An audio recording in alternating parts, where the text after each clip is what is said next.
नमस्कार, आप देख रहे हैं नेक्स्ट 9 न्यूज़ पॉलिटिकल बाइट और आपके साथ मैं हूं क्रांति सिंह। महाराष्ट्र में शरद पवार की सियासत को समझ पाना आसान नहीं है। पवार क्या कहते हैं, इसे समझने के लिए 100 जन्म लेने पड़ेंगे। संजय राउत का ये बयान उस वक्त आया था जब पीएम मोदी ने शरद पवार की तारीफ की थी। पीएम ने कहा था कि शरद पवार मेरे राजनीतिक गुरु हैं, लेकिन इसमें कोई राजनीति ना देखी जाए। शरद पवार को महाविकास अघाड़ी का सूत्रधार माना जाता है। पवार ने जब अडानी मामले में बयान दिया था तो नई सियासी जंग छिड़ चुकी थी। मराठा सियासत के शिल्पकार पवार की राजनीति कभी यू टर्न लेती है तो कभी 360 डिग्री पर घूम जाती है। 30 साल पहले जब शरद पवार महाराष्ट्र के सीएम थे तो उन्हें झूठ बोलना पड़ा था। मुंबई में सीरियल ब्लास्ट के महज 6 दिन पहले पवार ने महाराष्ट्र की कुर्सी संभाली थी। पूरा किस्सा चलिए आपको बताते हैं। केंद्र में उन दिनों पीवी नरसिम्हा राव के नेतृत्व में कांग्रेस की सरकार थी। 6 दिसंबर 1992 को बाबरी मस्जिद विध्वंस के बाद महाराष्ट्र में भी सांप्रदायिक तनाव की खबरें आ रही थी। सीएम सुधाकर राव नाइक से हालात संभाले नहीं जा रहे थे। ऐसे में शरद पवार को वापस महाराष्ट्र भेजा गया। फैसला हुआ कि पवार रक्षा मंत्री का पद छोड़कर महाराष्ट्र की कुर्सी संभालेंगे। तारीख 6 मार्च 1993। शरद पवार महाराष्ट्र के मुख्यमंत्री बनते हैं। 6 दिन बीतते हैं। 12 मार्च 1993 का दिन मुंबई में एक बाद 12 सीले सवार धमाके होते हैं। ये सीरियल ब्लास्ट 11 जगहों पर हुए थे।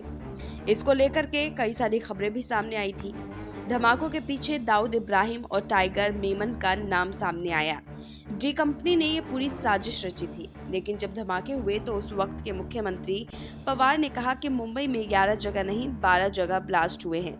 यही नहीं, धमाके के पीछे पवार ने श्रीलंका के आतंकी संगठन liberation tiger of Tamil Eelam की ओर उंगली उठाई। आखिर पवार को ऐसा क्यों करना पड़ा, ये 1 साल पहले शरद पवार ने खुद बताया था। उन्होंने 12वीं जगह पर धमाके का बयान क्यों दिया था? शरद पवार ने पिछले साल अप्रैल में जलगांव में एक प्रेस कॉन्फ्रेंस के दौरान कहा कि मैंने कहा था कि सीरियल ब्लास्ट की 12वीं जगह मोहम्मद अली रोड है। इस वजह से मुंबई में सांप्रदायिक दंगे नहीं हुए थे। मैंने 12वें स्थान के तौर पर एक मुस्लिम इलाके का जिक्र किया था। ये बात 100% सच है कि मैंने ऐसा इसलिए कहा था क्योंकि जिन 11 जगहों पर विस्फोट हुए थे उनमें हिंदू समुदाय से जुड़े महत्वपूर्ण स्थान थे। इसमें सिद्धि विनायक मंदिर भी था। मैंने निजी तौर पर धमाकों में इस्तेमाल सामग्री की जांच भी की थी, जो भारत नहीं बल्कि कराची में बनाई गई थी। यानी इसका मतलब साफ था कि एक पड़ोसी देश हिंदुओं और मुसलमानों में वैमनस्य पैदा करना चाहता था। मुंबई में आग लगाना उनका मकसद था, लेकिन इसमें स्थानीय मुस्लिम शामिल नहीं थे।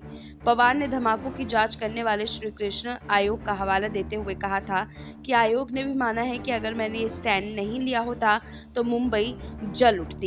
शरद पवार के इस बयान पर महाराष्ट्र के डिप्टी सीएम देवेंद्र फडणवीस भी उन्हें घेर चुके हैं। देवेंद्र फडणवीस ने अप्रैल 2022 में कहा कि जब मुंबई 12 धमाकों से हिल गई थी, उस समय शरद पवार ने एक मुस्लिम इलाके में 13वें बम धमाके का आविष्कार किया था। उनकी पहली प्राथमिकता कानून व्यवस्था की जगह पर तुष्टीकरण थी। सांप्रदायिक सौहार्द ही उस हम उम्मीद करते हैं कि फिर ऐसा दोहरा मापदंड क्यों? अब तक की सबसे कम कीमत यहाँ पर हमने देखा है इस पूरे मामले को लेकर के। फिलहाल देखना बेहद दिलचस्प होगा इस पूरे मामले में अब महाराष्ट्र की सियासत कौन सा नया मोड़ लेगी। फिलहाल इस खास रिपोर्ट में बस इतना ही। देश दुनिया की तमाम बड़ी खबरों के लिए देखते रहिए नेक्स्ट 9 न्यूज़ पॉलिटिकल बाइट।